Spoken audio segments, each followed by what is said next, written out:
떡볶이집 장사하는 놈이랑 결혼? 정신이 있는 거야? 너 우리 회사의 단 하나뿐인 후계자야.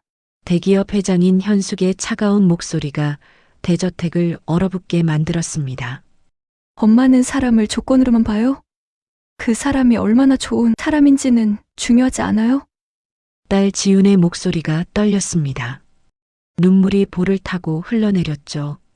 비서실장님, 내일 당장 윤시현 대표와 선대리 잡아주세요. 호텔 라운지로. 현숙은 딸의 애원을 완전히 무시한 채 핸드폰으로 명령을 내렸습니다. IT 재벌 이세와의 정략 결혼을 강요하는 것이었죠. 며칠 후 저녁 임원회의가 끝나고 피곤함으로 가득했던 현숙은 골목길을 걷다가 우연히 그 떡볶이집을 발견했습니다. 준혼의 떡볶이라는 간판이 눈에 들어왔죠. 호기심과 확인욕이 뒤섞인 마음으로 그녀는 정체를 숨긴 채 가게 문을 열었습니다. 예비 사위가 과연 어떤 인물인지 직접 시험해 보기로 한 것이었죠. 본격적인 이야기를 시작하기 전에 잠시 제 마음을 전하고 싶습니다. 구독과 좋아요는 제게 정말 큰 힘이 됩니다. 지금 어디서 시청하고 계신지 댓글로 남겨주시면 답글로 인사드리겠습니다. 장마가 시작된 7월의 어느 금요일 밤이었습니다. 한지우는 회사 건물 로비에서 한참을 망설였습니다. 34살의 전략기획상무 한민홀딩스의 후계자로 지목된 그녀였지만 오늘따라 어깨가 무겁기만 했습니다. 11시가 넘어서야 끝난 임원회의, 그리고 엄마인 한현숙 회장의 차가운 질책이 아직도 귓가에 맴돌았죠. 실적이 이게 뭐야? 내가 이러려고 상무가 됐어? 어머님의 목소리는 늘 날카로웠지만 오늘은 유독 더 아팠습니다. 우산도 없이 빗속으로 뛰어든 건 그래서였는지도 모릅니다. 차가운 빗방울이 뺨을 타고 흘러내리는 게 오히려 시원했으니까요. 젖은 구두굽이 미끄러운 보도블록 위에서 위태롭게 균형을 잡으며 걷던 그때 골목 끝에서 따뜻한 불빛이 새어나오는 걸 발견했습니다. 준혼의 떡볶이라고 쓰인 낡은 간판이 비에 젖어 반짝이고 있었죠. 문을 밀고 들어서자 훈훈한 김이 안경을 하얗게 뒤덮었습니다. 좁은 가게 안에는 테이블 4개가 전부였고 늦은 시간임에도 손님 2명이 조용히 떡볶이를 먹고 있었습니다. 어서 오세요. 조리대 너머에서 들려온 목소리는 낮고 차분했습니다. 36살의 강준호는 깨끗한 앞치마를 두른 채 묵묵히 떡볶이를 적고 있었죠. 그의 손놀림은 느리지도 빠르지도 않은 딱 적당한 속도였습니다. 떡볶이 1인분 주세요. 지훈이 젖은 머리를 쓸어 올리며 말했습니다. 준호는 잠깐 그녀를 바라보더니 말없이 수건을 건넸습니다. 새하얀 수건에서는 햇볕 냄새가 났죠. 비를 많이 맞으셨네요. 감기 걸리겠습니다. 그 말투에는 형식적인 친절함이 아닌 진짜 걱정이 묻어 있었습니다. 지우는 수건을 받아들고 잠시 멍하니 서 있었죠. 언제 마지막으로 누군가에게 이런 배려를 받아봤던가요? 떡볶이가 나왔을 때 그녀는 첫 젓가락을 입에 넣고 놀랐습니다. 자극적이지 않으면서도 깊은 맛이 났거든요. 어린 시절 할머니가 끓여주시던 그 맛과 비슷했습니다. 맛있네요. 다행입니다. 준호는 희미하게 미소 지으며 대답했습니다. 그리고는 다시 조리대로 돌아가 야채를 다듬기 시작했죠. 그날 이후 지우는 일주일에 2~3번씩 그 가게를 찾게 되었습니다. 야근이 끝나면 자연스럽게 발걸음이 그쪽으로 향했죠. 준호는 늘 같은 자리에서 같은 모습으로 일하고 있었고 그녀가 오면 말없이 평소 먹던 메뉴를 내어놓았습니다. 어느 날은 회사에서 중요한 프레젠테이션을 망쳤습니다. 손이 떨려서 커피를 쏟았고 준비한 자료의 순서도 뒤바뀌었죠. 엄마의 실망한 눈빛이 아직도 아팠습니다. 그날도 그녀는 준혼의 떡볶이 집으로 향했습니다. 오늘은 순대도 드릴게요. 서비스입니다. 준호가 접시를 내려놓으며 말했습니다. 그는 지윤의 표정만 봐도 힘든 하루를 보냈다는 걸 알아차린 것 같았죠. 고맙습니다. 지윤이 고개를 들어 그를 바라봤습니다. 준호의 눈은 깊고 따뜻했습니다. 무언가를 많이 겪어본 사람의 눈이었죠. 또 다른 날 퇴근길에 구두 굽이 부러지는 사고가 일어났습니다. 비싼 브랜드 구두였지만 그것보다 당장 걸을 수 없다는 게 문제였죠. 절뚝거리며 가까스로 가게에 도착한 지윤을 보자 준호는 아무 말 없이 밖으로 나갔습니다. 5분쯤 지나 그가 돌아왔을 때 손에는 편한 슬리퍼가 들려 있었습니다. 일단 이걸 신으세요. 구두는 제가 근처 수선집에 맡겨놓을게요. 아니, 괜찮아요. 제가 내일 찾으러 오시면 됩니다. 준호는 부러진 구두를 자연스럽게 들어 올렸습니다.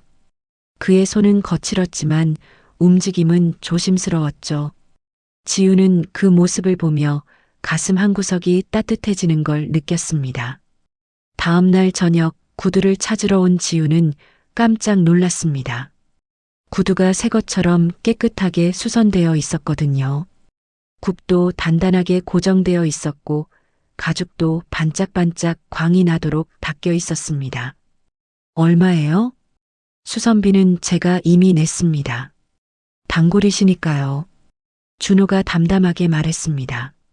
지우는 지갑을 꺼내려다 멈췄죠. 그의 눈빛에는 거절의 의미가 분명했으니까요. 그날 밤 집으로 돌아가는 택시 안에서 지우는 오랜만에 미소를 지었습니다. 언제부터인가 잊고 있던 감정이 조금씩 되살아나는 것 같았거든요. 누군가에게 보살핌을 받는다는 것, 조건 없이 배려받는다는 것이 이렇게 따뜻한 일이었다는 걸 새삼 깨달았습니다. 준호는 참 이상한 사람이었습니다. 말은 많지 않지만 필요한 순간에 정확히 필요한 걸 해주는 사람이었죠.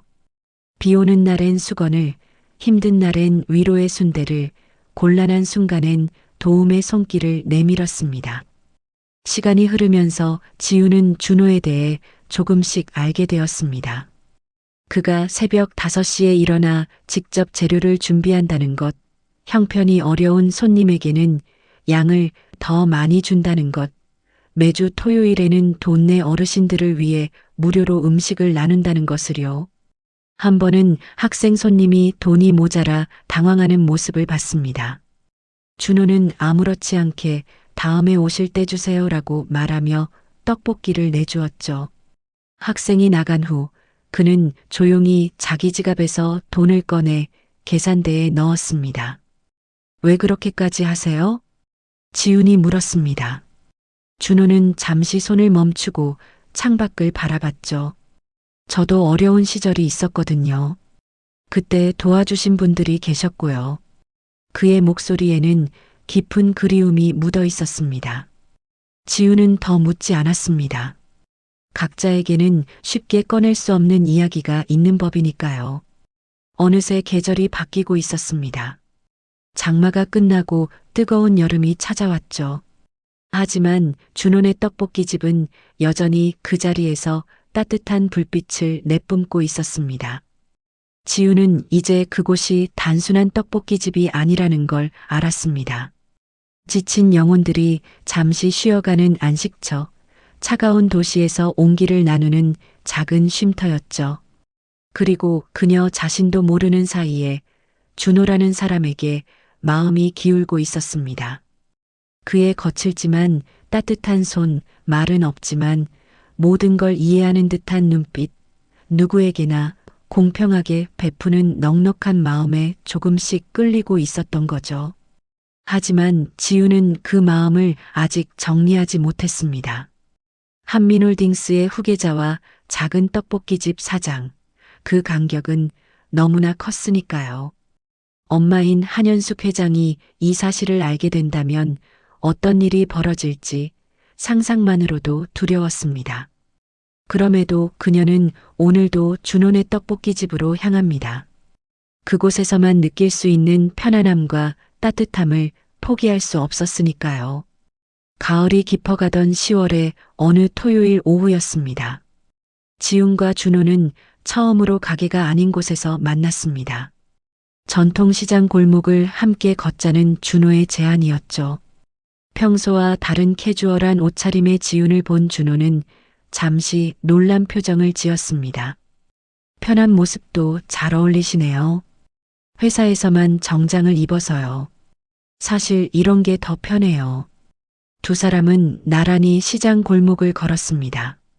준호는 이곳저곳을 소개하며 자신의 어린 시절 이야기를 들려주었죠. 어머니 손을 잡고 장을 보러 다니던 기억, 동네 어른들이 챙겨주던 따뜻한 정이 아직도 선명하다고 했습니다. 여기가 제가 자란 동네예요. 화려하진 않지만 사람 냄새가 나는 곳이죠. 지우는 그의 말을 들으며 묘한 감동을 느꼈습니다. 자신은 평생 높은 빌딩과 고급 레스토랑에서만 살아왔는데 이런 소박한 일상이 오히려 더 갇히게 느껴졌거든요. 해질녘 두 사람은 작은 공원 벤치에 앉았습니다. 노을빛이 준호의 얼굴을 비추고 있었죠. 지우는 그 순간 용기를 냈습니다. 준호 씨, 당신이 좋아요. 준호는 놀라지 않았습니다. 오히려 기다렸다는 듯 부드럽게 미소 지었죠. 저도 지훈 씨를 좋아합니다. 처음 오신 날부터요. 그의 손이 조심스럽게 지훈의 손을 감쌌습니다. 거칠지만 따뜻한 손이었죠. 지훈은 그 온기에 마음이 녹아내리는 것 같았습니다. 하지만 저는 그저 떡볶이집 사장일 뿐이에요. 지훈 씨와는 너무 다른 세계의 사람이고요. 그게 뭐가 중요해요? 제가 좋아하는 건 당신이라는 사람이에요. 준호는 지훈의 눈을 오래도록 바라봤습니다. 그리고 천천히 고개를 끄덕였죠. 그렇게 두 사람은 연인이 되었습니다. 행복한 시간은 빨리 흘렀습니다. 3개월이 지나고 지훈은 더 이상 이 관계를 숨기고 싶지 않았습니다. 특히 엄마에게는 솔직하게 말하고 싶었죠. 물론 쉽지 않을 거라는 건 알고 있었지만요. 그날 저녁 한현숙 회장의 자택 응접실에는 무거운 침묵이 흘렀습니다. 엄마, 제가 사귀는 사람이 있어요. 한현숙은 찻잔을 내려놓으며 딸을 바라봤습니다. 날카로운 눈빛이었죠. 그래, 어느 집 아들이니? 대기업 임원? 아니면 전문직? 아니에요. 자영업을 하시는 분이에요. 자영업? 무슨 사업을 하는데? 지우는 심호흡을 했습니다. 그리고 떨리는 목소리로 말했죠. 분식집을 운영하세요. 떡볶이집이요. 찻잔이 탁자에 부딪히는 소리가 났습니다. 한현숙의 얼굴이 순식간에 차갑게 굳어졌죠. 뭐라고? 떡볶이집? 네, 엄마.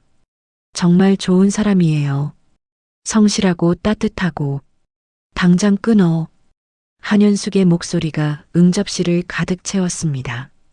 63세의 그녀는 여전히 카리스마가 넘쳤죠. 너는 한민홀딩스의 후계자야. 우리 집안의 위신과 회사의 이미지를 생각해야지. 떡볶이집 사장이라니 말이 되는 소리를 해야지. 엄마는 사람을 조건으로만 보세요? 그 사람의 인품은 중요하지 않아요? 세상은 그렇게 단순하지 않아, 지훈아. 내가 누구와 결혼하느냐는 개인의 문제가 아니야. 회사의 미래가 달린 일이라고. 지훈은 주먹을 꽉 쥐었습니다. 34살이 되도록 엄마의 말에 반박해 본 적이 없었지만 이번만은 물러설 수 없었죠. 저는 회사의 도구가 아니에요. 제 인생이에요, 엄마. 내 인생? 내가 지금까지 누린 게 다 뭐 덕분인데? 내가 이 회사를 지키려고 얼마나 희생했는지 알아? 모녀의 목소리가 점점 높아졌습니다. 급기야 한현숙은 핸드폰을 꺼내 어디론가 전화를 걸었죠. 비서실장님? 내일 오후에 호텔 라운지 예약해 주세요. 맞선 자리예요. 지우는 경악했습니다. 엄마, 윤시연이라고 있어. IT 기업 대표야. 나이도 적당하고 집안도 좋고. 내일 만나. 안 만나요. 저는 이미 사랑하는 사람이 있다니까요. 한현숙은 차갑게 선언했습니다. 그 떡볶이집 사장과 계속 만나려면 이 집을 나가. 그리고 회사도 그만둬. 상무 자리도 후계자 자격도 다 포기하고. 지우는 믿을 수 없다는 표정으로 엄마를 바라봤습니다. 평생 자신을 키워준 엄마가 이렇게 잔인할 수 있다는 게 충격이었죠. 다음 날 저녁 준호는 정장을 차려입고 한현숙의 집 앞에 섰습니다. 지훈이 말리는데도 직접 인사를 드리겠다고 고집을 부렸던 거죠. 초인종을 누르자 인터폰에서 차가운 목소리가 흘러나왔습니다. 누구시죠? 안녕하세요, 어머님. 저는 지훈 씨와 교제하고 있는 강준호라고 합니다. 인사드리러 왔습니다.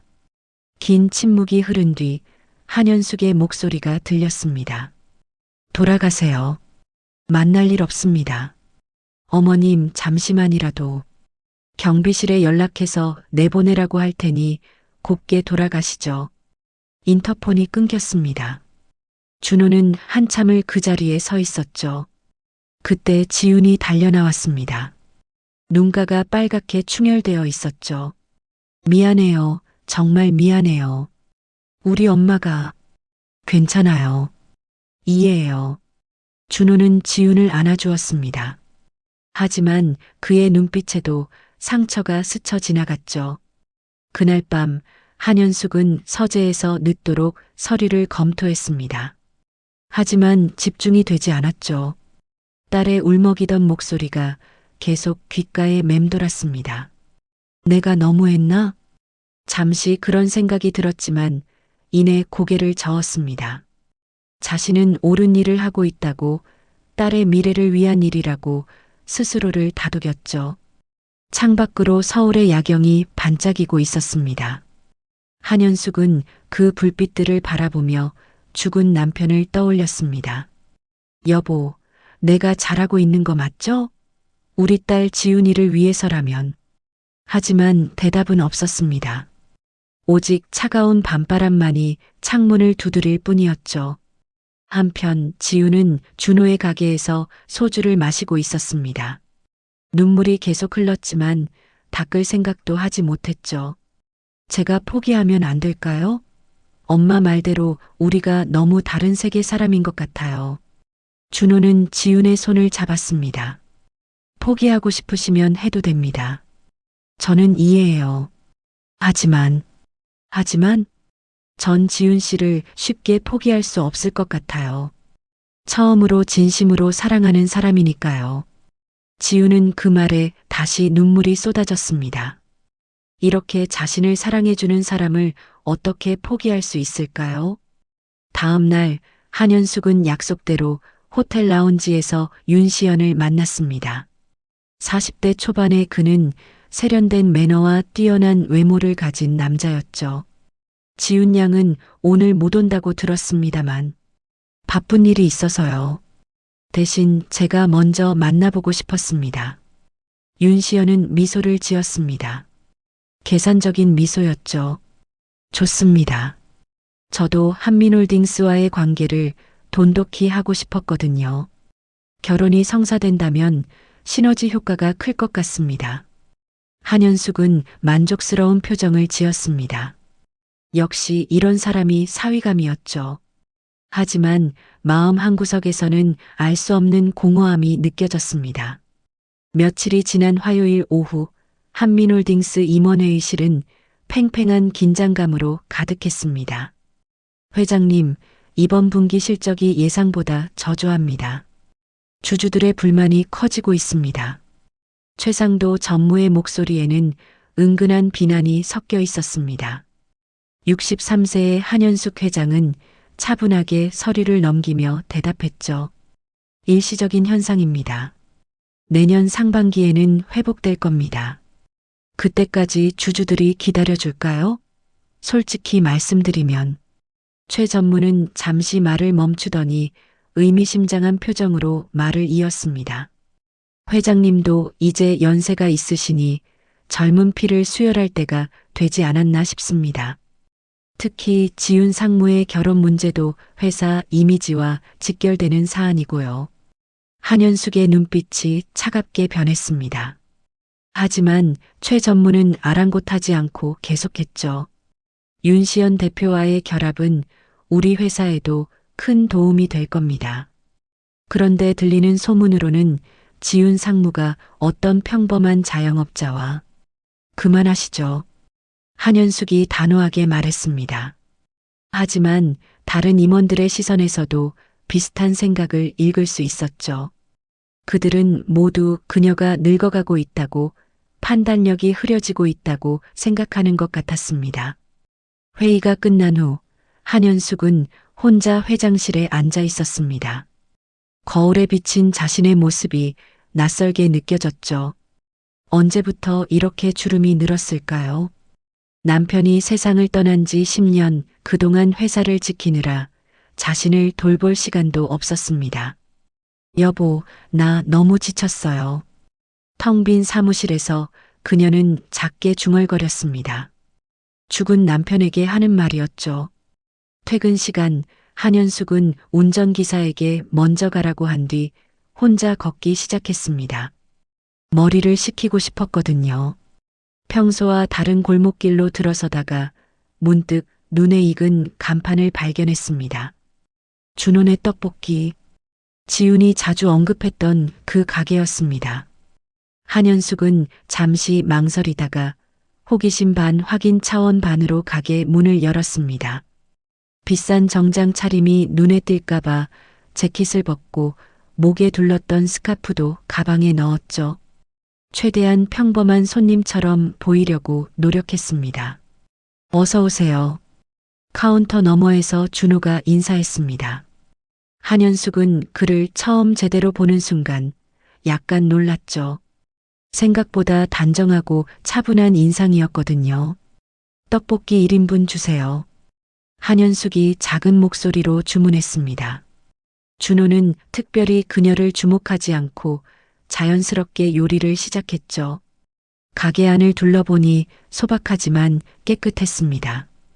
벽에는 손님들이 남긴 메모가 가득했고 한쪽 구석에는 오늘도 수고하셨습니다라는 손글씨 액자가 걸려 있었죠.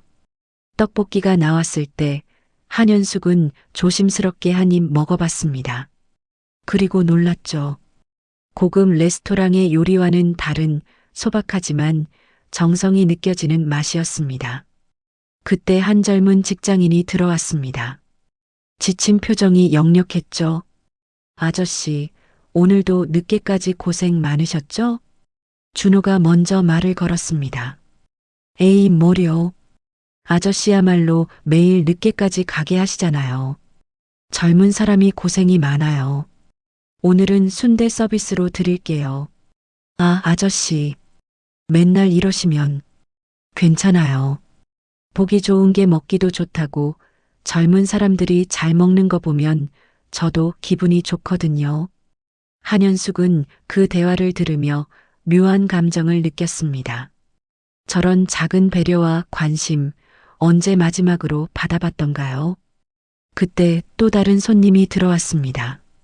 나이 지긋한 할머니였죠.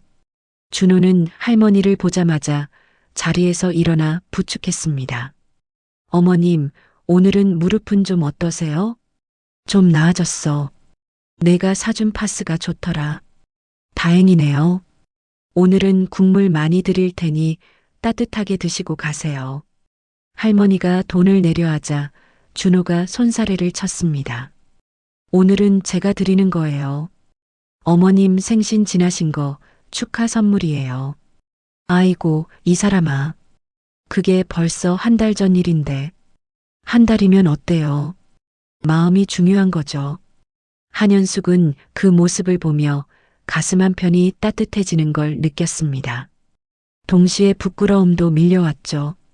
자신은 언제 마지막으로 저렇게 순수한 마음으로 누군가를 대했던가요? 식사를 마치고 계산을 하려는데 준호가 말했습니다. 혹시 괜찮으시면 단골 도장 찍어드릴까요? 10개 모으시면 한 그릇 서비스예요. 한현숙은 잠시 망설이다가 고개를 끄덕였습니다. 작은 종이 카드에 도장이 찍히는 걸 보며 이상하게 마음이 편안해졌죠. 가게를 나서면서 한현숙은 뒤를 돌아봤습니다. 준호는 여전히 조리대 앞에서 성실하게 일하고 있었죠. 저 사람이 지훈이가 사랑한다는 사람이구나. 처음으로 준호를 떡볶이집 사장이 아닌 한 사람으로 보게 된 순간이었습니다. 집으로 돌아가는 택시 안에서 한현숙은 복잡한 심경이었습니다. 준호는 분명 나쁜 사람은 아니었습니다. 오히려 요즘 보기 드문 따뜻한 사람이었죠. 하지만 그것과 사위로 받아들이는 건 다른 문제였습니다. 아니야. 지훈이의 미래를 위해서라도 그녀는 다시 마음을 다잡으려 했습니다. 하지만 가게에서 본 준호의 모습이 자꾸 떠올랐죠. 그날 밤 지훈은 엄마와 대화를 시도했습니다. 엄마, 한 번만 만나보시면 안 될까요? 준호 씨가 얼마나 좋은 사람인지. 그만해. 내 결정은 변하지 않아. 한현숙은 단호하게 말했습니다. 하지만 그녀의 마음속에는 이미 작은 균열이 생기기 시작했죠. 다음 날 점심시간 한현숙은 자신도 모르게 다시 그 골목 앞을 지나고 있었습니다. 준호네 떡볶이집이 보였죠. 점심시간이라 손님들로 북적였습니다. 한 번만 더. 그녀는 슬며시 가게 안으로 들어갔습니다. 이번에는 구석 자리에 앉아 조용히 관찰했죠. 준호는 쉴 새 없이 움직이면서도 각 손님에게 한마디씩 건넸습니다. 학생, 시험 공부하느라 힘들지? 오늘은 튀김 하나 더 줄게. 아주머니, 어제 병원 다녀오셨다면서요? 몸은 좀 어떠세요? 사장님, 오늘도 공사 현장 힘드셨죠? 고추 많이 넣어드릴게요. 모든 손님의 사정을 기억하고 있는 것 같았습니다. 그리고 각자에게 맞는 작은 배려를 아끼지 않았죠. 한현숙은 문득 깨달았습니다. 준호가 단순히 떡볶이를 파는 게 아니라 사람들의 하루에 작은 위로를 더하고 있다는 것을요. 그때 한 아이가 울면서 들어왔습니다. 무릎이 까진 것 같았죠. 준호는 재빨리 구급상자를 꺼내 아이의 상처를 치료해 주었습니다. 아프지? 조금만 참아. 금방 나을 거야. 아저씨, 아파요. 그래, 많이 아팠구나. 아저씨가 떡볶이 맛있게 해줄 테니까 울지 말고 먹어보자. 아이는 눈물을 그치고 떡볶이를 먹기 시작했습니다. 준호는 아이가 다 먹을 때까지 곁에서 이야기를 들어주었죠. 한현숙은 그 모습을 보며 마음이 흔들렸습니다. 저런 사람이라면 지훈이를 정말 행복하게 해줄 수 있을지도 모른다는 생각이 스쳤죠. 사흘 후 저녁 한현숙은 또다시 준호네 떡볶이집 앞에 서 있었습니다. 이번에는 더욱 평범한 차림을 했죠. 백화점에서 일부러 산 저렴한 카디건에 오래전 입던 바지를 꺼내 입었습니다. 머리도 평소의 단정한 스타일 대신 자연스럽게 풀어헤쳤죠. 오늘은 제대로 시험해봐야겠어. 그녀는 일부러 까다로운 손님을 연기하기로 마음먹었습니다. 그래야 준호의 진짜 모습을 볼 수 있을 테니까요. 어서 오세요. 아, 저번에 오셨던 분이시네요. 준호가 알아봐주자 한현숙은 살짝 당황했지만 태연한 척 고개를 끄덕였습니다. 떡볶이 주세요. 그런데 떡은 빼고 어묵만 많이 넣어주세요. 그리고 맵기는 아주 약하게, 국물은 진하게 해주시고요. 보통 가게 주인이라면 짜증스러워할 만한 주문이었습니다. 하지만 준호는 표정 하나 바뀌지 않고 대답했죠. 네, 알겠습니다. 어묵 많이 넣어드릴게요. 잠시 후 나온 떡볶이는 정확히 주문한 대로였습니다. 한현숙은 일부러 한 입 먹고 인상을 찌푸렸죠. 너무 짜네요. 국물 좀 더 넣어주실 수 있나요? 물론이죠. 죄송합니다.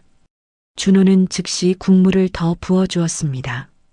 그러자 한현숙은 또 말했죠. 아, 이제는 너무 싱거워졌네요. 다른 손님들이 슬쩍 한현숙을 쳐다봤습니다. 누가 봐도 트집을 잡는 것 같았거든요. 하지만 준호는 여전히 차분했습니다. 제가 새로 만들어 드릴까요? 아니면 양념을 조금 더 넣어 드릴까요? 그냥 됐어요. 한현숙은 오히려 자신이 부끄러워졌습니다. 준호의 눈에는 짜증이나 불쾌함이 전혀 없었거든요. 오히려 손님을 걱정하는 진심 어린 마음이 보였죠.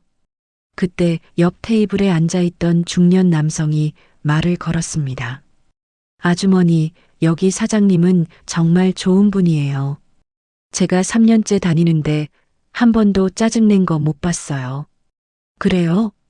네. 작년에 제가 실직했을 때도 외상으로 몇 달을 먹었는데 한 번도 재촉 안 하시더라고요. 나중에 재취업하고 다 갚았지만 그 은혜는 평생 못 잊을 거예요. 또 다른 손님도 거들었습니다. 젊은 여성이었죠. 맞아요. 저도 신입사원 때 여기서 많이 울었어요. 사장님이 항상 위로해 주셨죠. 괜찮아요. 다 지나갈 거예요. 라고요. 한현숙은 손님들의 이야기를 들으며 준호를 다시 바라봤습니다.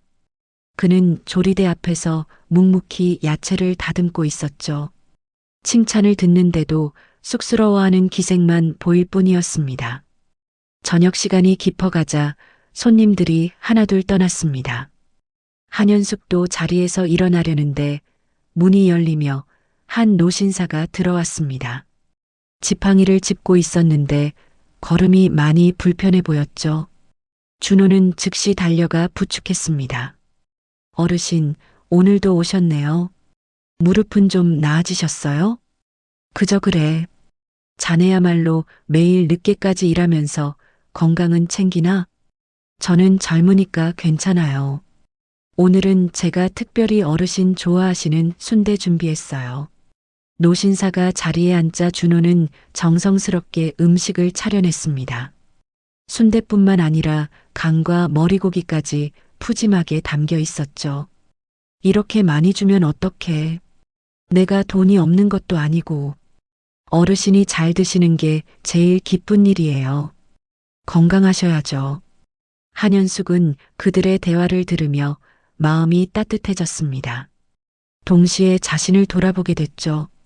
언제부터 자신은 사람을 조건으로만 판단하게 됐을까요? 노신사가 식사를 마치고 돈을 내려 하자 준호가 말했습니다. 오늘은 제가 낼게요. 어르신 생신 축하 선물이에요. 내 생일은 다음 달인데 미리 드리는 거예요. 그때 또 드릴 거고요. 노신사는 눈시울이 붉어지며 준호의 손을 꼭 잡았습니다. 자네 같은 젊은이가 있어서 이 동네가 따뜻한 거야.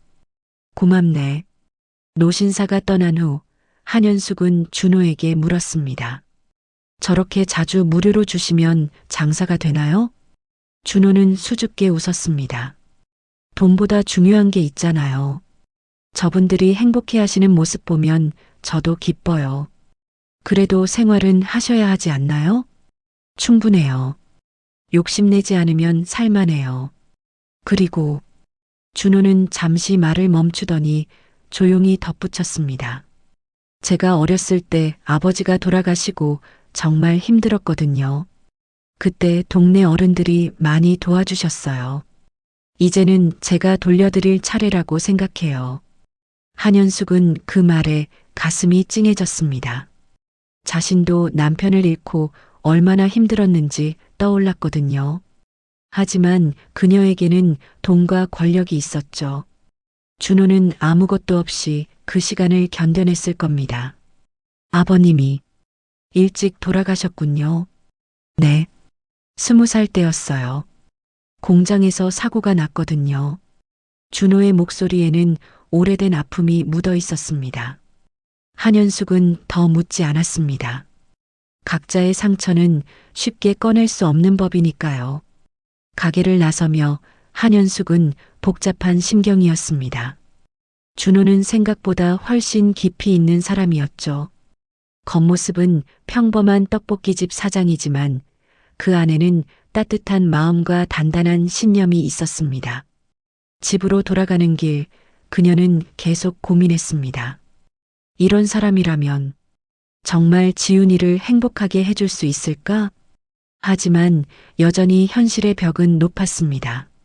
재벌가의 사위, 회사의 이미지, 주주들의 시선, 넘어야 할 산이 너무 많았죠. 그날 밤 지우는 엄마의 표정이 평소와 다른 것을 느꼈습니다. 엄마, 무슨 일 있어요? 아니, 아무것도 아니야. 한현숙은 딸을 바라봤습니다. 지훈의 눈에는 여전히 슬픔이 가득했죠. 사랑하는 사람과 헤어지라는 엄마의 강요 때문이었습니다. 지훈아. 네. 그 사람. 정말 좋아하니? 지훈의 눈이 반짝였습니다. 네, 엄마. 정말 사랑해요.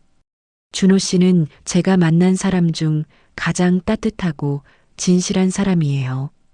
한현숙은 한숨을 쉬었습니다. 딸의 눈빛에서 진심을 읽을 수 있었거든요. 하지만 그녀는 아직 결심을 하지 못했습니다. 시간을 좀 더 줘.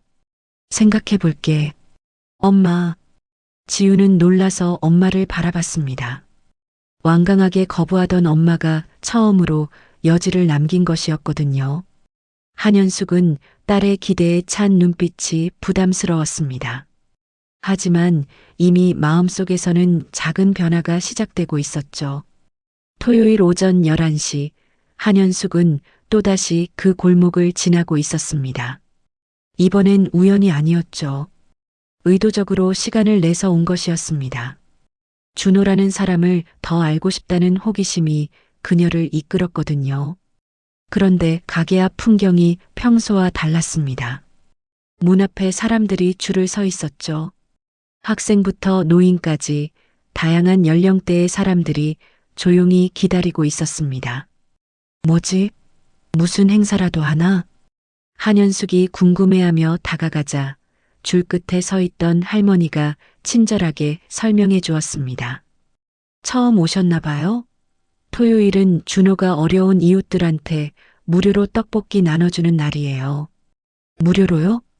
네. 벌써 2년째 하고 있어요. 비가 와도 눈이 와도 한 번도 빠진 적이 없죠. 한현숙은 놀라서 가게 안을 들여다봤습니다. 준호는 평소보다 더 바쁘게 움직이고 있었죠. 얼굴에는 땀이 송글송글 맺혀 있었지만 미소는 여전했습니다. 문이 열리자 사람들이 질서정연하게 들어갔습니다. 한현숙도 호기심에 따라 들어갔죠. 어서 오세요. 모두 환영합니다. 준호가 밝게 인사했습니다. 그리고는 각자의 상황에 맞춰 음식을 담아주기 시작했죠. 교복을 입은 여고생에게는 떡볶이를 듬뿍 담아주며 말했습니다. 수능 준비하느라 힘들지? 잘 먹고 힘내. 감사합니다, 아저씨. 고맙긴. 열심히 공부해서 좋은 결과 있기를 바라. 다음은 지팡이를 짚은 할아버지 차례였습니다. 어르신, 오늘 국물 많이 드릴게요. 따뜻하게 드시고 가세요. 자네 덕분에 매주 토요일이 기다려진다네. 제가 더 고맙죠. 어르신들이 건강하게 오셔주시니까요. 한현숙은 준호의 태도를 유심히 관찰했습니다. 그는 무료로 음식을 주면서도 전혀 시혜를 베푼다는 태도가 없었죠. 오히려 손님들에게 감사하다는 말을 반복했습니다. 그때 한 젊은 엄마가 아이 둘을 데리고 들어왔습니다. 옷차림은 단정했지만 얼굴에는 피곤함이 가득했죠. 아주머니, 오늘도 아이들 데리고 오셨네요. 네. 죄송해요. 맨날 얻어먹기만 해서. 엄마가 미안해하자 준호가 손사래를 쳤습니다. 무슨 죄송할 게 있어요. 아이들이 잘 먹는 모습 보면 제가 더 기뻐요. 그는 아이들 눈높이에 맞춰 무릎을 꿇고 물었습니다. 오늘은 뭐 먹고 싶어? 떡볶이요. 순대도요. 그래, 다 줄게. 많이 먹고 건강하게 자라야 해. 아이들이 신나서 자리에 앉자 준호는 엄마에게 조용히 말했습니다. 요즘 일자리는 좀 어떠세요? 아직 찾는 중이에요. 제가 아는 식당에서 주방 보조 구한다던데 괜찮으시면 소개해 드릴까요? 젊은 엄마의 눈에 눈물이 고였습니다. 정말요? 정말 감사합니다. 뭐요? 서로 돕고 사는 거죠. 한현숙은 그 광경을 보며 가슴이 뭉클해졌습니다. 준호는 단순히 음식을 나누는 게 아니었죠.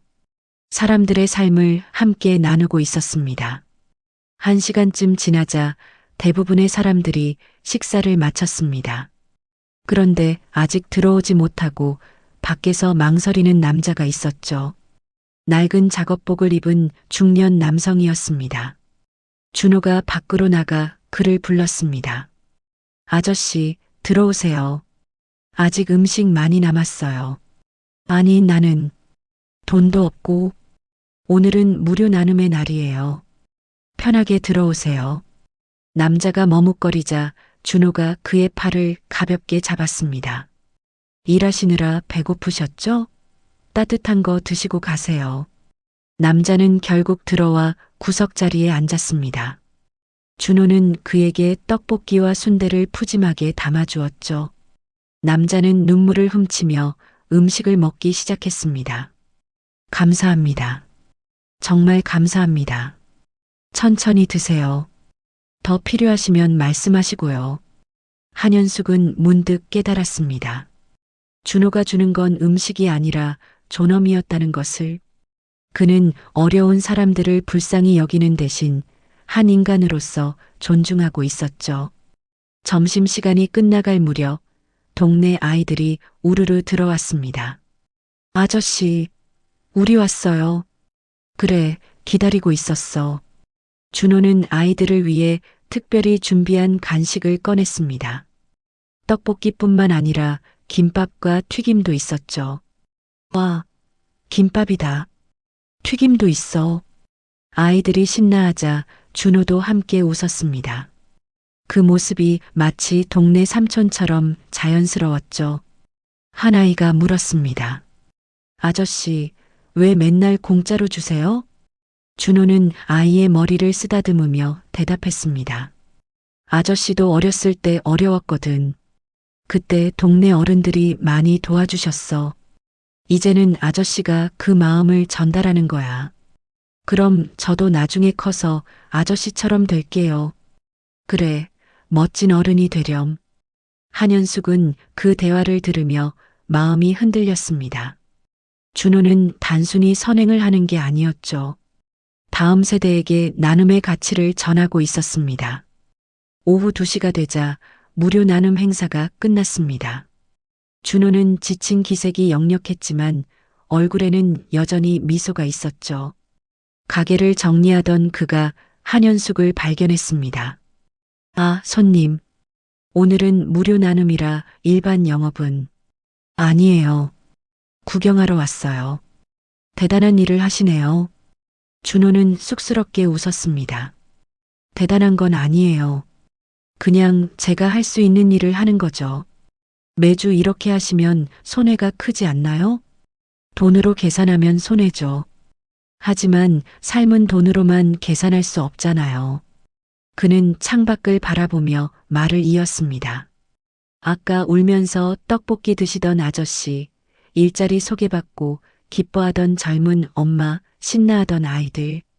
그분들의 표정을 보면 제가 더 행복해져요. 한현숙은 준호를 바라봤습니다. 그의 눈에는 진심이 가득했죠. 계산이나 가식이 아닌 순수한 마음이 보였습니다. 혹시 아버님 이야기 좀 더 들을 수 있을까요? 준호는 잠시 망설이다가 천천히 입을 열었습니다. 아버지는 성실한 분이셨어요. 공장에서 열심히 일하셨죠. 하지만 20해 전 그날 안전장치 미비로 사고가 났어요. 그의 목소리가 떨렸습니다. 회사는 책임을 회피했고 우리 가족은 하루아침에 무너졌어요.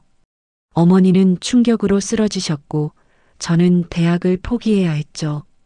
한현숙의 가슴이 철렁 내려앉았습니다. 20해 전이라면 그래도 동네 분들이 도와주셔서 버틸 수 있었어요. 그때 받은 은혜를 이제 갚고 있는 거죠. 준호는 담담하게 말했지만 그 안에는 깊은 상처가 있었습니다.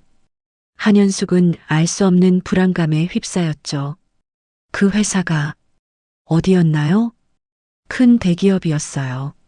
이름은 중요하지 않아요. 이미 지난 일이니까요. 준호는 더 이상 과거를 파헤치고 싶지 않은 듯 했습니다. 한현숙도 더 묻지 않았죠. 하지만 마음속에서는 불길한 예감이 커지고 있었습니다. 월요일 아침 한현숙은 회장실에서 깊은 생각에 잠겨 있었습니다. 주말 동안 본 준호의 모습이 계속 머릿속을 맴돌았죠. 특히 그가 언급한 20회 전 공장 사고가 마음에 걸렸습니다. 불길한 예감이 들었거든요. 결국 그녀는 비서실장을 불렀습니다. 김 실장, 부탁이 있어요. 말씀하십시오, 회장님. 강준호라는 사람에 대해 조사 좀 해주세요. 36살 떡볶이집을 운영하고 있어요. 김 실장은 의아한 표정을 지었지만 더 묻지 않고 고개를 끄덕였습니다. 특별히 알고 싶으신 부분이 있으십니까? 가족관계, 특히 아버지에 대해 자세히 알아봐 주세요. 20회 전쯤 산업재해로 돌아가셨다고 하는데 한현숙의 목소리가 떨렸습니다. 김 실장은 예리하게 알아차렸죠. 혹시 우리 회사와 관련이 있을까봐 걱정되시는 겁니까? 그냥 확인해 보고 싶어서요. 이틀 후 오후 김 실장이 서류 뭉치를 들고 회장실로 들어왔습니다. 그의 표정이 심상치 않았죠. 회장님, 말씀하신 강준호 씨에 대한 조사 결과입니다. 한현숙은 떨리는 손으로 서류를 받았습니다. 첫 장을 넘기자 가족관계가 나왔죠. 부 강병수 1965년생 마이너스 2005년 사망. 그녀의 심장이 쿵 내려앉았습니다. 2005년 20회 전이 맞았습니다. 다음 장을 넘기자 더 충격적인 내용이 나왔죠. 2005년 7월 15일 한민중공업 울산 공장 폭발사고, 사망자 3명, 부상자 12명. 한민중공업은 한민홀딩스의 계열사였습니다. 한현숙이 당시 담당 이사로 있었던 곳이었죠. 이럴 수가. 그녀는 계속 서류를 읽었습니다. 사고 원인은 안전장치 미비와 관리 소홀이었습니다. 하지만 회사는 책임을 인정하지 않고 최소한의 위로금만 지급했죠. 당시 보고서 말미에는 그녀의 서명이 선명하게 남아 있었습니다. 한현숙 이사라고요. 회장님, 괜찮으십니까? 김 실장이 걱정스럽게 물었습니다. 한현숙은 창백한 얼굴로 고개를 들었죠. 강병수 씨 유가족에게 우리가 얼마를 지급했죠? 3천만 원입니다. 당시 법적 최소 기준이었습니다. 3천만 원. 한 사람의 목숨값이 고작 그것이었습니다. 한현숙은 가슴이 먹먹해졌죠. 그때 유가족은 아내와 아들 하나. 아들이 바로 강준호 씨입니다. 당시 20살 대학 2년생이었는데 아버지 사망 후 학업을 포기했다고 합니다. 한현숙은 눈을 감았습니다. 자신이 서명한 그 서류 하나로 한 청년의 미래가 무너졌던 것입니다. 그 후 강준호 씨는 여러 일을 전전하다가 5년 전부터 떡볶이집을 운영하고 있습니다. 어머니는 3년 전 지병으로 돌아가셨고요. 서류를 다 읽은 한현숙은 한참을 말없이 앉아 있었습니다. 김 실장이 조심스럽게 물었죠. 회장님, 이 사람이 혹시 지훈이가 사귀는 사람이에요. 김 실장의 눈이 커졌습니다. 그럼 이건 운명의 장난 같네요. 아니, 업보라고 해야 할까요? 한현숙은 쓴웃음을 지었습니다. 자신이 그토록 반대했던 사위가 자신 때문에 아버지를 잃은 사람이었다니요. 그날 저녁 한현숙은 다시 준호의 가게를 찾았습니다. 하지만 들어갈 용기가 나지 않아 밖에서 서성였죠. 창문 너머로 준호가 보였습니다. 손님들이 다 간 늦은 시간, 그는 혼자 가게를 정리하고 있었죠. 그때 준호가 카운터 아래에서 낡은 상자를 꺼냈습니다. 조심스럽게 열자 오래된 사진과 물건들이 보였죠. 아버지의 유품인 것 같았습니다. 준호는 사진 한 장을 들어 올렸습니다. 젊은 시절에 강병수가 준호를 안고 웃고 있는 사진이었죠. 준호의 눈가가 붉어졌습니다. 아버지, 보고 싶어요. 그의 목소리가 작게 들렸습니다. 한현숙은 가슴이 찢어지는 것 같았죠. 아버지가 살아계셨다면 제가 이렇게 사는 거 보고 뭐라고 하셨을까요? 실망하셨을까요? 아니면 그래도 자랑스러워 하셨을까요? 준호는 낡은 작업복을 꺼내 펼쳤습니다. 가슴팍에 강병수라는 이름표가 붙어 있었죠. 아버지처럼 성실하게 살려고 노력하고 있어요. 비록 큰 사람은 못 됐지만 그는 작업복을 가슴에 안았습니다. 어린아이처럼 아버지를 그리워하는 모습이었죠. 한현숙은 더 이상 보고 있을 수가 없었습니다. 조용히 돌아서서 걸음을 옮겼죠. 눈물이 계속 흘러내렸습니다. 내가 무슨 짓을 한 거지? 집으로 돌아온 한현숙은 서재에 홀로 앉아 있었습니다. 남편의 사진이 책상 위에 놓여 있었죠. 여보, 어떻게 해야 할까요? 그녀는 사진을 향해 말했습니다. 우리 때문에 아버지를 잃은 아이를 지훈이가 사랑한다고 해요. 이게 운명의 장난일까요? 아니면 우리가 갚아야 할 빚일까요? 대답은 없었지만 한현숙은 알고 있었습니다. 이제는 과거의 잘못을 마주해야 한다는 것을요. 다음 날 그녀는 오래된 서류들을 다시 꺼냈습니다. 2005년 산업재해 관련 문서들이었죠. 그때는 회사를 지키는 것만 생각했지 희생자들의 아픔은 외면했었습니다. 강병수 40세 마이너스 정비 반장, 근속 15년. 기록에는 그가 성실한 직원이었다고 적혀 있었습니다. 사고 당일도 동료를 구하려다 변을 당했다고요. 한현숙은 서류를 내려놓고 한숨을 쉬었습니다. 그리고 김 실장을 다시 불렀죠. 김 실장, 2005년 산업재해 피해자 가족들 현황을 파악해 주세요. 지금이요? 20회나 지난 일을. 네. 모든 분들께 제대로 사과하고 보상해야 할 것 같아요. 김 실장은 놀란 표정을 지었습니다. 회장님, 그러시면 회사 이미지에 타격이. 이미지보다 중요한 게 있어요. 사람의 도리말이에요. 한현숙의 목소리는 단호했습니다. 그녀는 이제 과거의 그림자에서 벗어나기로 결심했죠.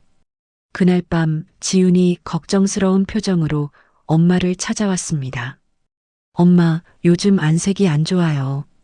무슨 일 있어요? 한현숙은 딸을 바라봤습니다. 지훈에게 진실을 말해야 할까요? 준호가 자신들 때문에 아버지를 잃었다는 사실을요? 지훈아, 그 사람. 강준호 씨 말이야. 네. 지훈의 눈이 반짝였습니다. 정말 좋은 사람 같더라. 한현숙의 말에 지훈은 놀라서 엄마를 바라봤습니다. 엄마가 만나보신 거예요? 그래. 몇 번 봤어. 한현숙은 더 이상 말하지 못했습니다.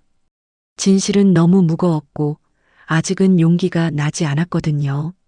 목요일 오전 한민홀딩스 긴급 임원회의가 소집되었습니다. 회의실 분위기는 싸늘했죠. 최상도 전무가 먼저 포문을 열었습니다. 회장님, 이번 분기 실적이 전년 대비 20% 하락했습니다. 주주들의 불만이 극에 달했습니다. 한현숙은 침착하게 서류를 넘기며 대답했습니다. 일시적인 현상입니다. 구조조정을 통해 구조조정만으로는 부족합니다. 최 전무가 목소리를 높였습니다. 다른 임원들도 고개를 끄덕였죠. 지금 우리에게 필요한 건 새로운 동력입니다. 윤시현 대표의 회사와 합병하면 시너지 효과가 클 겁니다. 그리고 그 조건이 우리 지훈이와의 결혼이겠죠? 한현숙의 목소리가 차가워졌습니다. 최 전무는 아랑곳하지 않고 계속했죠. 개인적인 감정을 떠나서 생각하셔야 합니다. 지훈 상무가 떡볶이집 사장과 결혼한다면 우리 회사 이미지는 어떻게 되겠습니까? 그건 지훈이 개인의 선택입니다. 회장님, 이번엔 다른 임원이 나섰습니다. 솔직히 말씀드리겠습니다. 회장님의 경영 능력을 의심하는 목소리가 커지고 있습니다. 연세도 있으시고, 이제는 젊은 세대에게 자리를 넘길 때가 아닐까요? 한현숙은 주먹을 꽉 쥐었습니다. 이들이 자신을 몰아내려 한다는 걸 분명히 알 수 있었죠. 바로 그때 비서실장이 급하게 들어왔습니다. 회장님, 큰일 났습니다. 무슨 일이죠? 온라인에 2005년 한민중공업산업재해 관련 청원이 다시 올라왔습니다. 벌써 서명자가 10만 명을 넘었고요. 회의실이 술렁였습니다. 최 전무가 재빨리 핸드폰으로 확인했죠. 대기업의 갑질로 아버지를 잃은 청년의 호소라는 제목이네요. 내용을 보니 피해자 중 한 명의 아들이 서울에서 떡볶이집을 운영한다고. 최 전무의 눈이 번뜩였습니다. 설마 지훈 상무가 만나는 그 사람이. 한현숙은 창백한 얼굴로 일어섰습니다. 오늘 회의는 여기까지입니다. 그녀는 비틀거리며 회의실을 나왔습니다. 과거의 망령이 되살아나 목을 조르는 것 같았죠. 한편 지훈은 자신의 사무실에서 온라인 청원을 보고 있었습니다. 강병수 씨 40살 가족을 위해 열심히 일하던 평범한 가장이었습니다. 하지만 회사의 안전 불감증으로 목숨을 잃었고 유가족에게는 턱없이 적은 보상금만 지급되었습니다. 지훈은 사진을 확대했습니다. 젊은 시절의 강병수가 어린 준호를 안고 웃고 있는 사진이었죠. 이럴 수가. 준호 씨 아버지가. 그녀는 급하게 준호에게 전화를 걸었습니다. 준호 씨, 지금 어디예요? 가게에 있어요. 왜요? 무슨 일 있어요? 아니, 나중에 만나서 얘기해요. 지훈은 전화를 끊고 깊은 한숨을 쉬었습니다. 준호가 왜 이 사실을 숨겼을까요? 아니, 어쩌면 그는 한민홀딩스가 관련됐다는 걸 모를 수도 있었죠. 그때 문이 거칠게 열리며 윤시연이 들어왔습니다. 지훈 씨, 이게 어떻게 된 일이죠? 무슨 말씀이신지. 당신이 만나는 그 떡볶이집 사장, 우리가 추진하는 재개발 지역에 가게가 있다면서요? 지훈은 놀라서 그를 바라봤습니다. 재개발이요? 윤시연은 서류를 탁자에 던졌습니다. 골목 전체를 붉은 선으로 표시한 지도였죠. 그 골목 일대를 전부 철거하고 복합몰을 지을 계획입니다. 한민홀딩스와 우리 회사가 공동으로요. 지훈은 충격을 받았습니다. 그럼 그곳의 상인들은 어떻게 되는 거죠? 당연히 나가야죠. 적당한 보상금을 주고요. 적당한 보상금이요? 지훈의 목소리가 떨렸습니다. 준호의 아버지도 적당한 보상금을 받고 생을 마감한 것 아닌가요? 비즈니스예요, 지훈 씨. 감상적으로 접근하면 안 됩니다. 윤시연은 차갑게 말했습니다. 그리고 솔직히 말하면 당신이 그 사장과 헤어지는 게 모두를 위해 좋을 것 같네요. 과거 산재 사고 유족이 회사 후계자와 연애한다? 언론이 좋아할 만한 스토리죠. 지훈은 분노가 치밀어 올랐습니다. 그게 지금 협박입니까? 조언이죠. 현명한 선택을 하시길 바랍니다. 윤시연이 나간 후 지훈은 주저앉아 울었습니다. 모든 것이 너무 복잡하게 얽혀 있었죠. 저녁 한현숙은 집에서 지훈을 기다리고 있었습니다. 엄마 알고 계셨어요? 지훈이 들어서자마자 물었습니다. 준호 씨 아버지가 우리 회사 때문에 돌아가신 거요. 한현숙은 고개를 끄덕였습니다. 며칠 전에 알았어. 그래서 갑자기 태도가 바뀐 거였군요. 지훈의 목소리에는 실망감이 묻어 있었습니다. 죄책감 때문이었어요? 진심으로 준호 씨를 인정한 게 아니라, 지훈아, 엄마는 알고도 숨겼어요. 준호 씨는 아마 우리가 그 회사 사람들인 줄도 모를 거예요. 지훈은 눈물을 흘렸습니다.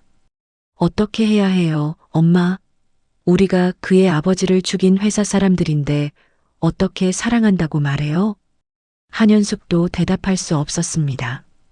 운명이 만든 이 잔인한 연결고리 앞에서 그들은 무력했죠. 그날 밤 온라인에는 더 많은 증언들이 올라왔습니다. 강병수 반장님은 정말 좋은 분이었습니다. 후배들 도시락까지 싸오시던 분이 사고 당일도 동료를 구하려다 변을 당하셨다고 들었습니다. 회사는 끝까지 책임을 회피했습니다. 유족은 제대로 된 사과 한 번 못 받았죠. 댓글에는 분노한 네티즌들의 목소리가 가득했습니다. 한민홀딩스 불매운동 해야 합니다. 이런 기업이 아직도 멀쩡히 운영되고 있다니. 피해자 아들이 떡볶이집 한다는데 다들 가서 응원해 주세요. 한현숙은 뉴스를 보며 절망감에 빠졌습니다. 회사는 위기에 처했고 딸은 상처받았고 무엇보다 준호라는 청년에게 또 한 번 상처를 줄 것 같았죠. 새벽 2시 그녀는 결심했습니다. 이제는 진실을 마주해야 해. 도망칠 수 없어. 한현숙은 오래된 금고를 열었습니다. 그 안에는 남편이 생전에 남긴 편지가 있었죠. 위기의 순간에 열어보라고 했던 편지였습니다. 여보, 당신이 이 편지를 읽고 있다면 회사가 큰 어려움에 처했겠지요. 기억하세요.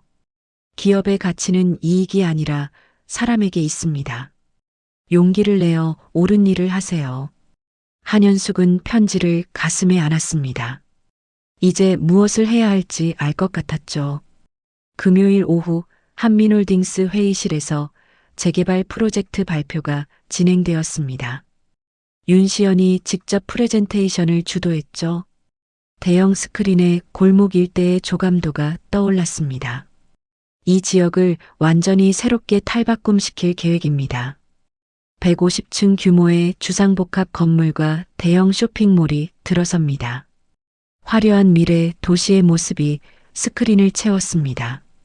임원들은 감탄사를 내뱉었죠. 하지만 지훈의 얼굴은 점점 어두워졌습니다. 잠깐만요. 지훈이 손을 들었습니다. 그 지역에는 수십 년간 장사해온 상인들이 있습니다. 그분들은 어떻게 되는 거죠? 윤시연이 차갑게 웃었습니다. 당연히 이주하셔야죠. 적절한 보상금을 드릴 겁니다. 적절한 보상이라는 게 얼마인가요? 시세의 70% 정도면 충분하죠. 지훈은 믿을 수 없다는 표정을 지었습니다.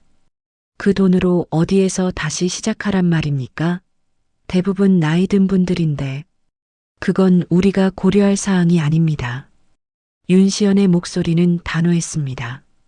비즈니스는 감정이 아닌 숫자로 하는 겁니다. 이 프로젝트로 우리는 수천억의 이익을 낼 수 있어요.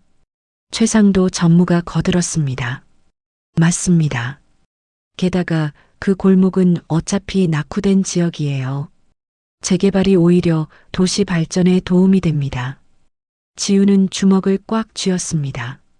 그들에게 그 골목은 그저 돈벌이 수단일 뿐이었죠. 그곳에서 살아가는 사람들의 삶은 안중에도 없었습니다. 회의가 끝난 후 지훈은 곧장 그 골목으로 향했습니다.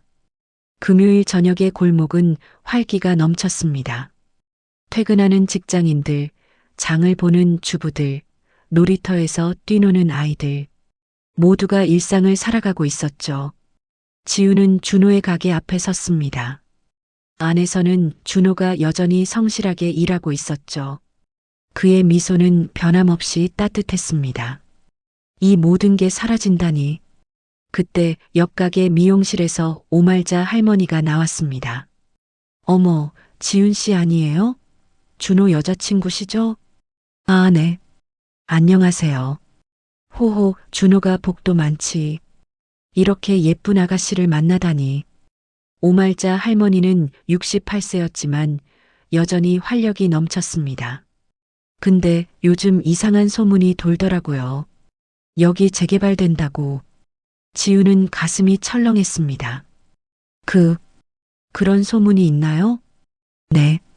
근데 말도 안 되는 소리죠. 우리가 여기서 40년을 살았는데 어디로 간단 말이에요. 할머니의 주름진 얼굴에 걱정이 스쳤습니다. 이 미용실이 제 전부예요.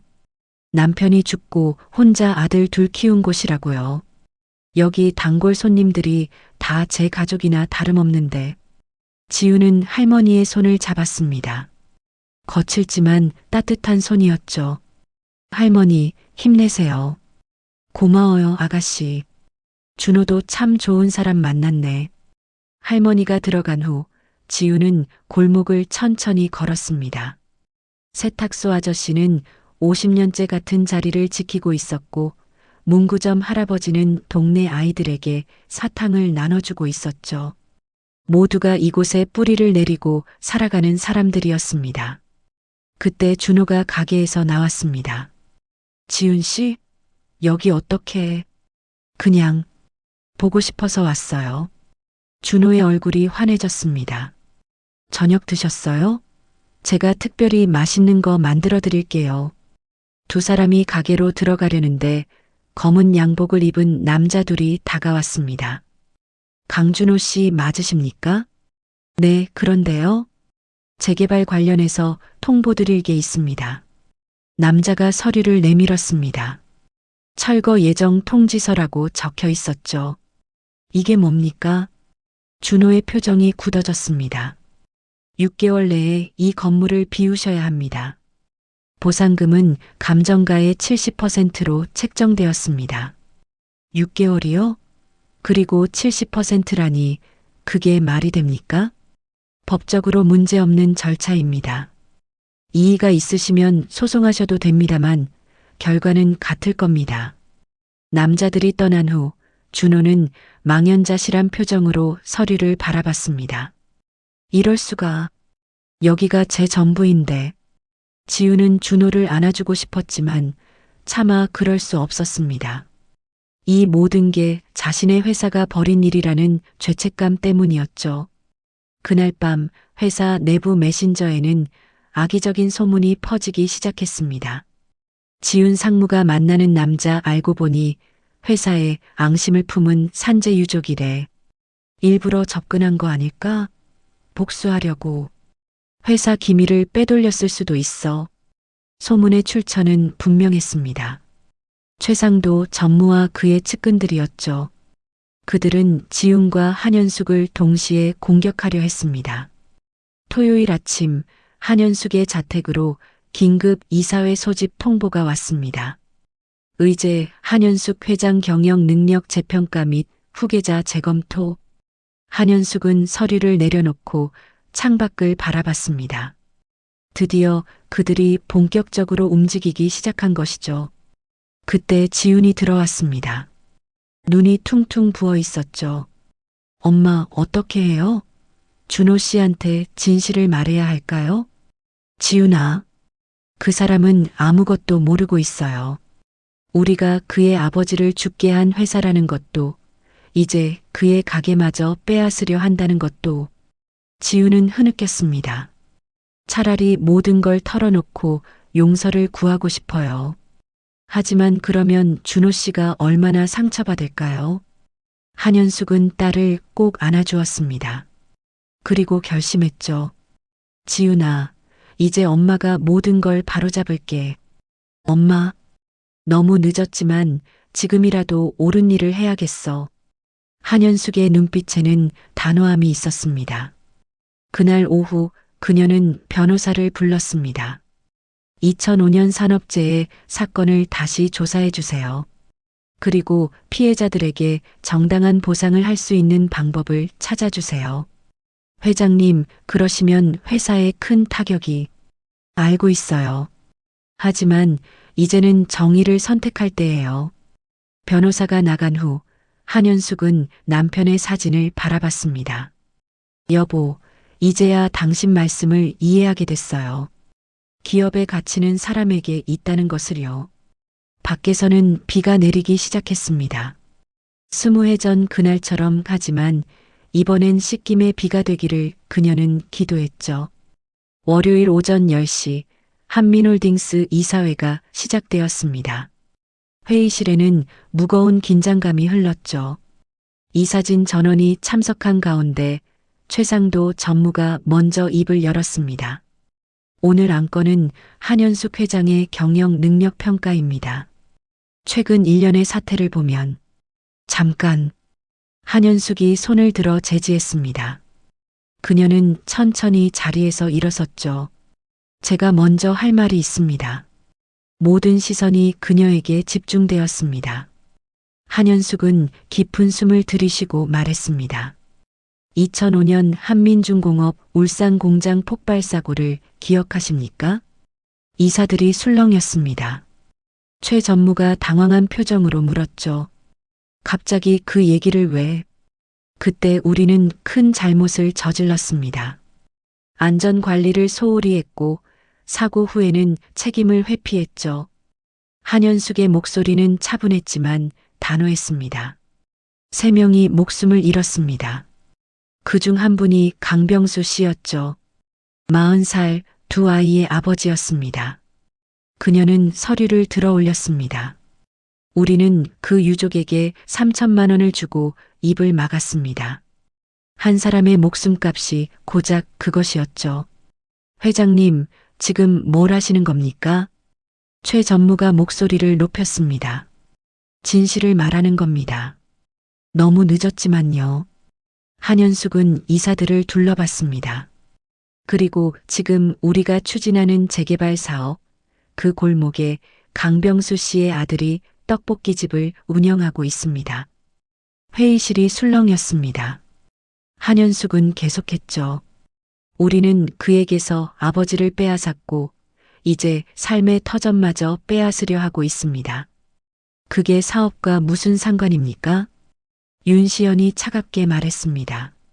모든 상관이 있습니다. 한현숙의 목소리가 울려 퍼졌습니다. 우리가 사람의 가치를 무시하고 오직 이익만 추구한다면 그게 기업입니까? 그건 약탈입니다. 그녀는 결의에 찬 표정으로 선언했습니다. 저는 한민홀딩스 회장으로서 2005년 산업재해 피해자 전원에게 공식 사과하고 정당한 보상을 하겠습니다. 미쳤습니까? 최 전무가 벌떡 일어섰습니다. 그러면 회사가 수백억 손실을 입을 텐데요. 그리고 재개발 계획도 전면 수정하겠습니다. 한현숙은 흔들림 없이 말했습니다. 골목 상권을 보존하면서 공존하는 방향으로요. 철거 대신 리모델링, 강제 이주 대신 상생을요. 이사들이 격렬하게 반대했습니다. 주주들이 가만히 있지 않을 겁니다. 회장직에서 물러나셔야 합니다. 이건 배임입니다. 한현숙은 조용히 웃었습니다. 그래도 상관없습니다. 저는 이제야 남편이 늘 하시던 말씀을 이해하게 됐어요. 그녀는 창밖을 바라봤습니다. 기업의 진정한 가치는 숫자가 아니라 사람에게 있다고. 우리가 지켜야 할 것은 주가가 아니라 인간의 존엄이라고요. 한현숙은 가방을 들었습니다. 오늘부로 모든 권한을 내려놓겠습니다. 하지만 제가 약속한 것들은 반드시 실행할 겁니다. 개인 재산을 털어서라도요. 그녀가 회의실을 나가려는데 문이 열리며 뜻밖의 인물이 들어왔습니다. 한민그룹 창업주의자 한현숙의 시아버지인 93세 한태진 명예회장이었습니다. 휠체어에 앉아 있었지만 눈빛은 여전히 날카로웠죠. 아버님, 모두가 놀라 일어섰습니다. 한태진 명예회장은 천천히 입을 열었습니다. 다 들었네. 현숙이가 오라. 명예회장님, 최 전무가 당황했습니다. 기업은 사람이 만들고 사람을 위해 존재하는 거야. 그걸 잊으면 그건 기업이 아니라 괴물이지. 노인은 한현숙을 바라봤습니다. 늦었지만 이제라도 바로잡으려는 내 용기가 자랑스럽구나. 내가 지지하겠네. 한현숙의 눈에 눈물이 고였습니다. 아버님, 가서 그 청년에게 사과하게. 진심을 다해서. 그게 우리가 해야 할 최소한의 도리야. 이사회가 끝난 후 한현숙은 지훈과 함께 준호의 가게로 향했습니다. 비가 내리고 있었습니다. 20해 전 그날처럼요. 가게 앞에 도착했을 때 준호는 문을 닫고 있었습니다. 월요일은 휴무일이었죠. 준호 씨, 지훈이 불렀습니다. 준호가 돌아보자 놀란 표정을 지었죠. 지훈 씨? 그리고 그는 한현숙을 보고 당황했습니다. 어디서 본 듯한 얼굴이었거든요. 안녕하세요. 저는 지훈이 어머니입니다. 한현숙이 고개를 숙였습니다. 어머님이. 그런데 왜 여기에? 드릴 말씀이 있어서 왔습니다. 한현숙은 깊은 숨을 들이쉬었습니다. 그리고 무릎을 꿇었죠. 어머님. 준호가 놀라서 그녀를 일으키려 했지만 한현숙은 고개를 저었습니다. 먼저 사과드려야 할 일이 있습니다. 그녀는 떨리는 목소리로 말했습니다. 저는 한민홀딩스 회장 한현숙입니다. 그리고 20해 전 당신의 아버님을 죽음으로 몰고 간 회사의 책임자였습니다. 준호의 얼굴이 창백해졌습니다. 뭐라고요? 2005년 한민중공업 폭발사고, 그때 저는 담당 이사였습니다. 안전관리를 소홀히 했고 사고 후 책임을 회피했죠. 한현숙의 눈에서 눈물이 흘렀습니다. 당신 아버님께서 돌아가신 건 저희 잘못입니다. 정말 죄송합니다. 준호는 충격으로 말을 잇지 못했습니다. 지훈도 울며 무릎을 꿇었죠. 준호 씨 미안해요. 알고도 말하지 못했어요. 정말 미안해요. 비는 점점 거세게 내렸습니다. 세 사람은 비를 맞으며 그 자리에 얼어붙어 있었죠. 준호는 천천히 입을 열었습니다. 그럼 지훈 씨가 저와 만난 것도 아니에요. 지훈이 외쳤습니다. 전 정말 당신을 사랑해요. 처음엔 아무것도 몰랐어요. 알게 된 후에도 당신을 포기할 수 없었어요. 준호는 고통스러운 표정으로 뒤로 물러섰습니다. 이건 너무 잔인해요. 그의 목소리가 떨렸습니다. 제가 사랑한 사람이 아버지를 죽인 회사 사람이었다니. 한현숙이 다시 고개를 숙였습니다. 용서를 구할 자격도 없다는 걸 압니다. 하지만 이제라도 잘못을 바로잡겠습니다. 그녀는 서류를 꺼냈습니다. 모든 피해자분들께 정당한 보상을 하겠습니다. 그리고 이 골목 재개발도 취소하겠습니다. 준호는 혼란스러운 표정으로 그들을 바라봤습니다.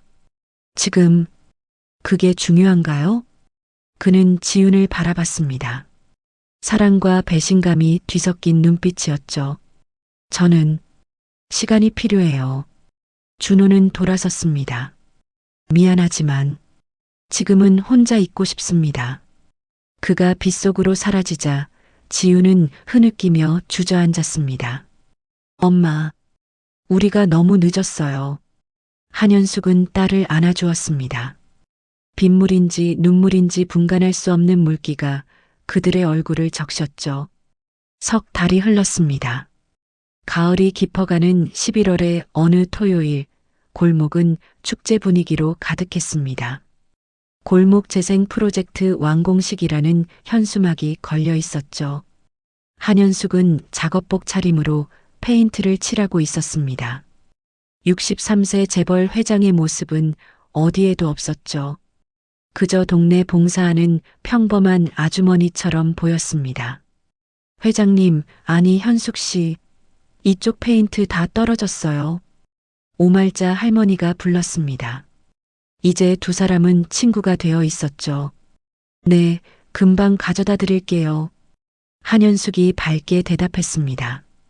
지난 석 달 동안 그녀는 많이 변했습니다. 회장직은 내려놓았지만 오히려 더 행복해 보였죠. 골목 곳곳에서는 공사가 한창이었습니다. 하지만 철거가 아닌 보수와 개선이었죠.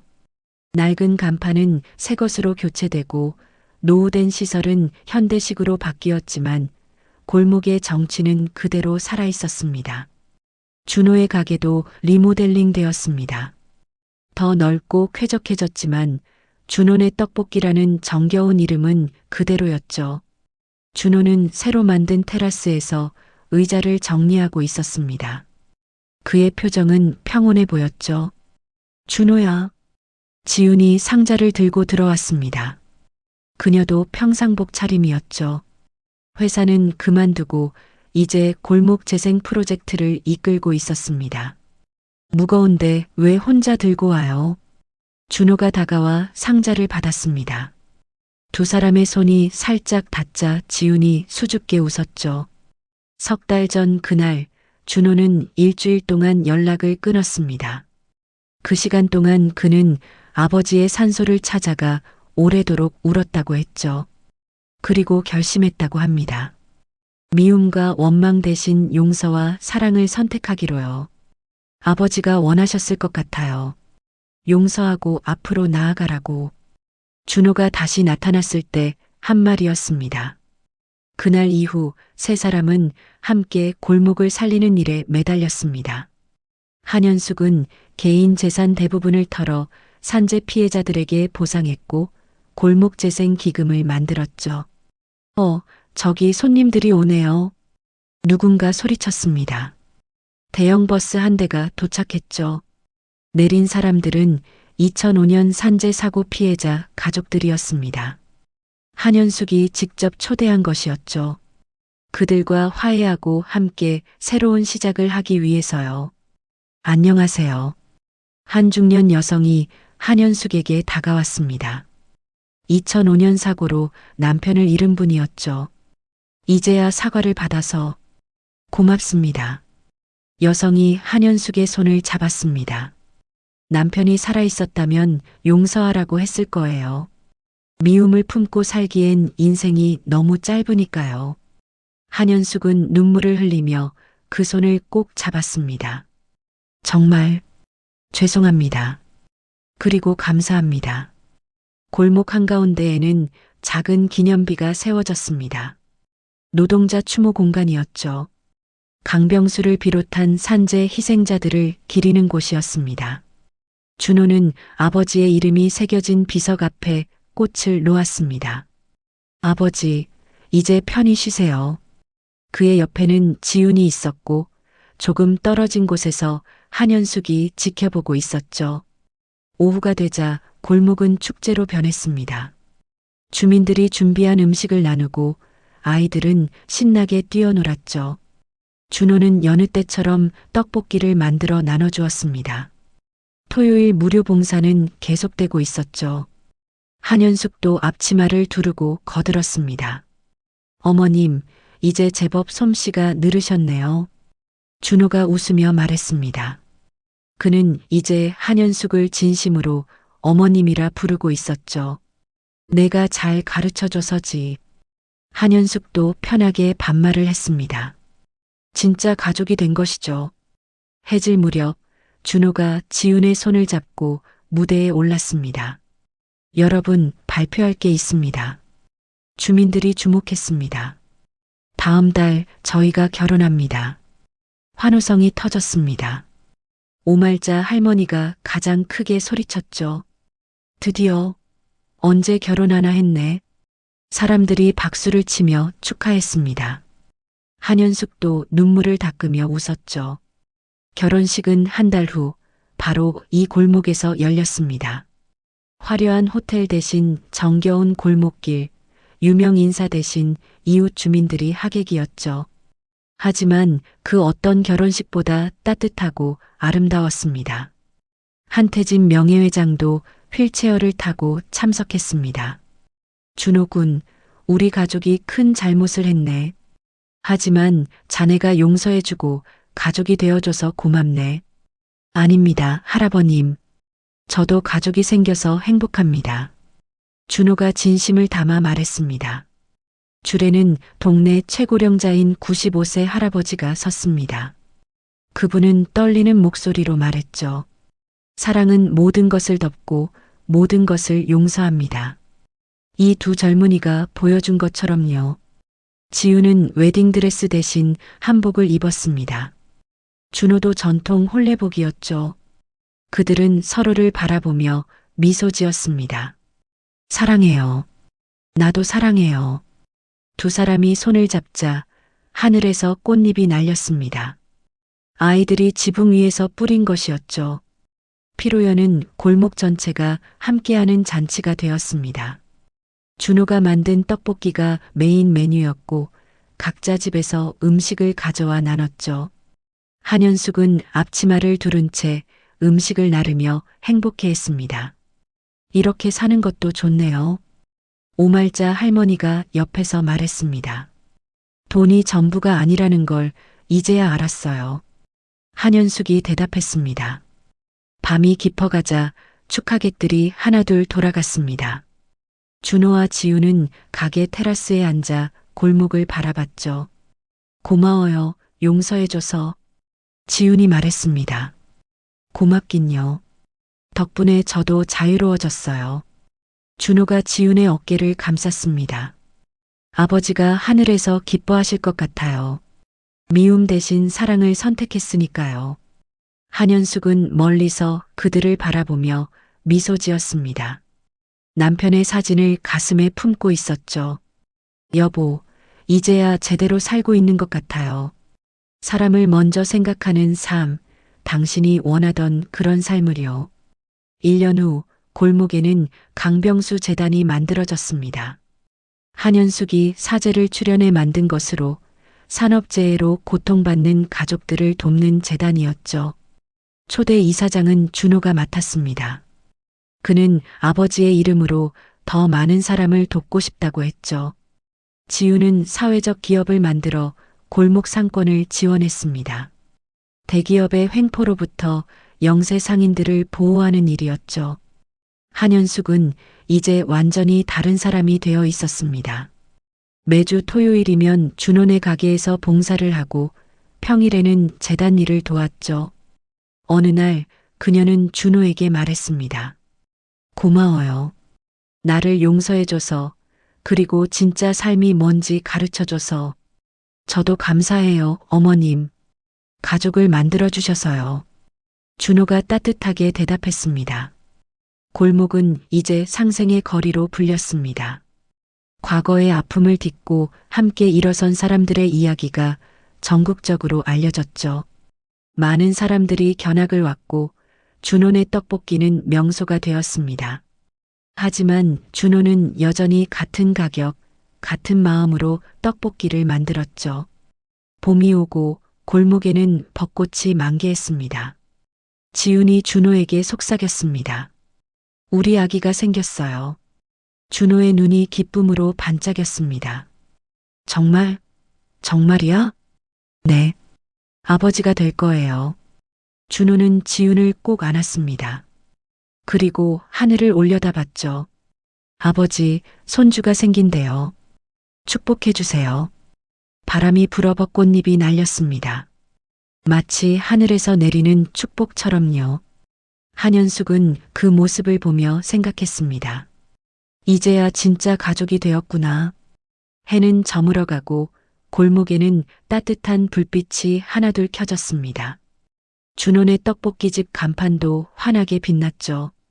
그곳에는 용서와 화해, 그리고 새로운 시작의 이야기가 계속되고 있었습니다. 오늘의 이야기 어떠셨나요? 댓글에서 자유롭게 이야기해 주세요. 다음번에도 재밌는 이야기로 돌아오겠습니다. 감사합니다.